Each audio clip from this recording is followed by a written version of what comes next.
देवरा हमार ढोड़ी चाटता, देखो भैयन का काहे फाटता।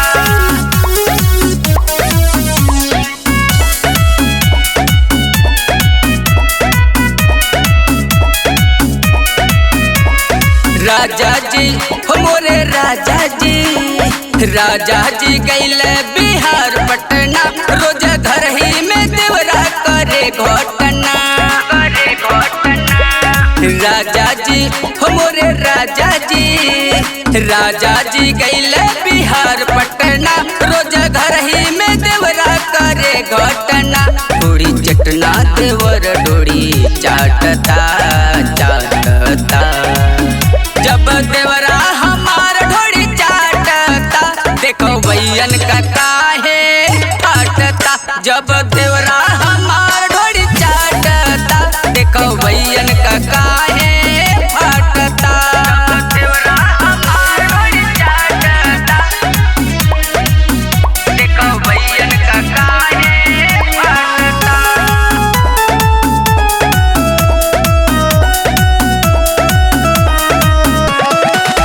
बहे पुरवैया दैया ले लाया गड़ाई रे, सूट नहीं करे कवनो वैद के दवाई रे।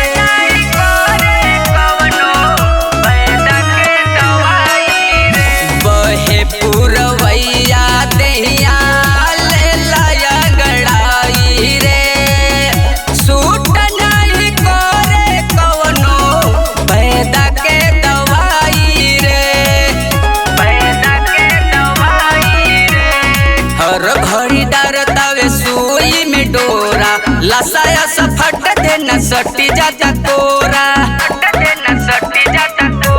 ई हर घड़ी दांते काटता काटता,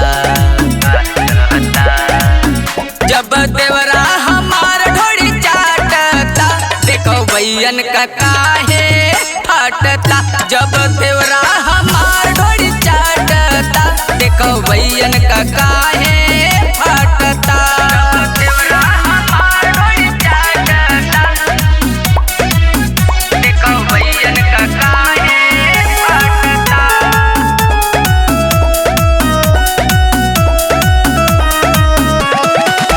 जहिया से आइल बानी काके हम गवाना, इहे टाइम पास बड़ुए इहे बा खिलावाना।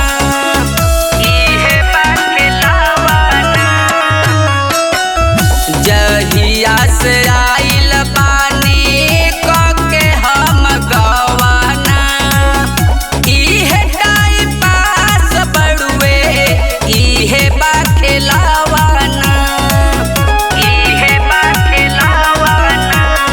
मास्टर राजेश जी का हाल का बताए, बुझे नहीं बात हम कैसे समझाए।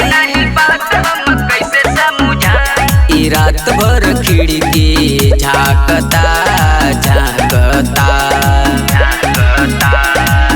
जब देवरा हमार ढोड़ी चाटता, देखो भैयन का काहे फाटता। जब देवरा हमार ढोड़ी चाटता, देखो भैयन का काहे